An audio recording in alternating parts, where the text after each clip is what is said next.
O Abel Ferreira disse o seguinte também, que eu queria que vocês repercutissem aqui comigo. Hoje foi apenas uma vitória de uma equipe que jamais se rende, porque estavam ovacionando com a maior partida da temporada do Palmeiras, e ele diz, apenas uma vitória de uma equipe que jamais se rende.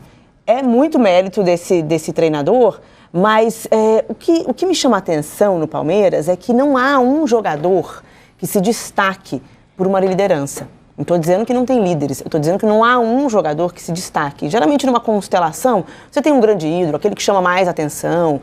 E isso é bom, por um lado, pode trazer outros problemas, fica um pouco mais da responsabilidade com essa pessoa. O Palmeiras eu não vejo assim, ou você vê. Um que poderia ser assim, o Dudu, ele é muito low profile, né?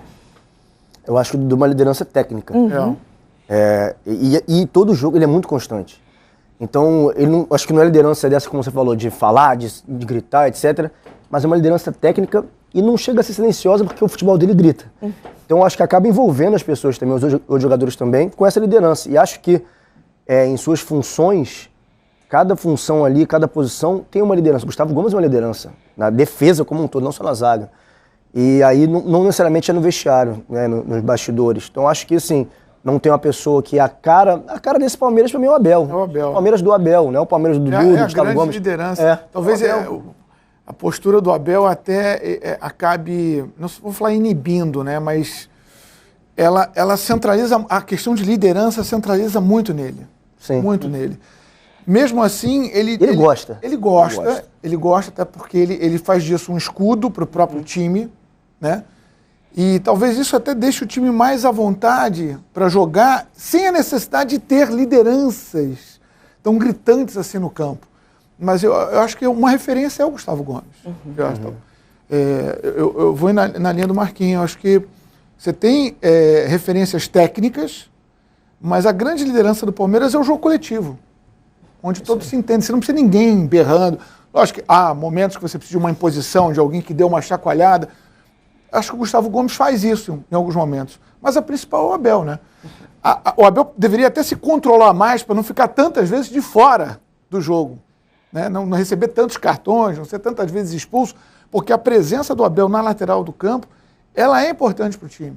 Né? Eu acho que ele atrai tanta atenção para si que deixa o time até mais leve, que a cobrança cai nele. É que ele passa do ponto. Muitas vezes. Demais. Ontem foi bem, foi de boa e tal. E ele elogiou muito a torcida, né, Luiz? A conexão com a torcida, que não cantava há muito tempo o time da virada. Conta pra gente um pouco de por que foi tão importante a torcida ontem do Palmeiras. O Abel, com o passar do tempo, ele começou a entender e conhecer de perto a torcida do Palmeiras, o que a torcida do Palmeiras gosta.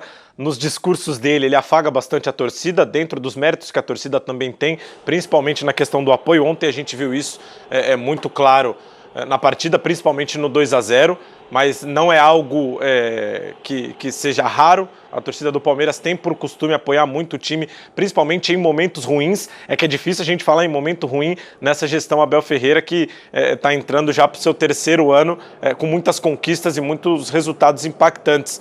Mas assim, sobre essa relação dele com a torcida, é algo que foi construído, chegou a ter um período de início de crise com a eliminação pro CRB na Copa do Brasil no Allianz Parque, mas já era um momento em que o Palmeiras já tinha títulos conquistados com o Abel e a resposta em campo foi totalmente imediata, porque tinha sido uma partida totalmente atípica. O Palmeiras tinha vencido o CRB fora de casa, depois perdeu em casa e levou a decisão para os pênaltis, acabou perdendo nos pênaltis também, mas que eu me lembro foi o único início de ruído que nem teve tanto efeito assim, foram mais ruídos individuais, porque a coletividade palmeirense sempre gostou muito do Abel, a recíproca também sempre foi verdadeira, tanto que se antes tinha um questionamento sobre o maior técnico da história do Palmeiras, tem o gosto individual, que é subjetivo também, mas se a gente falar por conquista, não tem como não colocar o Abel no topo. E para lembrar que aqui no Redação a gente ignora muito das manifestações, sobretudo as violentas, né? Mas entre elas as pichações, teve pichação. Então a gente ignora a pichação, mas não deixa de lembrar que passaram uma vergonha. Teve um momento também, um outro, Luiz, de turbulência, é que o Palmeiras abafou muito bem, entendeu que aquilo ali não representava um fracasso de uma temporada que estava se iniciando ainda, que foi aquele início de temporada em que o Palmeiras ficou na 4ª posição no Campeonato Mundial, perdeu a Recopa e perdeu a Supercopa. Isso, Aconteceu, inclusive, com o Flamengo esse ano. Só que o Palmeiras não transformou... Defensa e Justiça. Exatamente. Perdeu para o Flamengo a Supercopa. Isso, perdeu a Supercopa para o Flamengo. O Mundial foi Tigres e Al-Ahly. O Al-Ahly foi nos pênaltis. Isso. E aí, na sequência, teve também a questão da Copa do Brasil. Então, juntou tudo. Os momentos foram muito próximos. Mas a resposta foi tão rápida, tão imediata. E ela veio também no discurso do Abel, duro, firme, pedindo para que confiassem nele, e aí quando confiaram ele deu a resposta, e aí o dom da palavra também fala muito na questão da narrativa técnico de torcedor, e jogadores também, porque passa por isso, e o que o Marquinhos falou, no Palmeiras hoje é muito claro, se o Abel chegar hoje e fala para o Marcos Rocha, você vai jogar no gol e você vai muito bem porque você está treinando bem. Eu não duvido que o Marcos Rocha comece a partida no gol. De tão confiante e de tão... Melhor não! Bom lançamento com as mãos ele tem. Ele transformou o Mike num ponta-direita por muito tempo e deu muito certo. Mas assim, é só um exemplo hipotético para mostrar o quão unido está elenco, treinador e torcida. E aí eu acho que a gente tem que acrescentar também a diretoria, né? Porque a gente critica tanto aqui a rotatividade, né? A cadeira quente dos treinadores. Foi uma diretoria. Que bancou. E na época era o Gagliotti, era o Maurício Gagliotti, que segurou o Abel nessa primeira turbulência. Que foi forte. Né, foi forte porque teve muita corneta, muita pressão interna. Eu lembro que na época eu conversei com o Gagliotti e falou, olha, eu recebi cada mensagem que eu tive que arquivar, esconder, e falou, não, vamos embora, vamos em frente. E fecharam com o treinador. Que depois deu a resposta. Ninguém hoje sente falta daquela Recopa, daquela Supercopa. Né? E do Mundial, sim. Sim, mas... Mas está na construção. Essa gestão é tão blindada que dificilmente você vê, por exemplo, o Anderson Barros, que é o homem-chefe do futebol do Palmeiras, sentado para dar uma entrevista coletiva.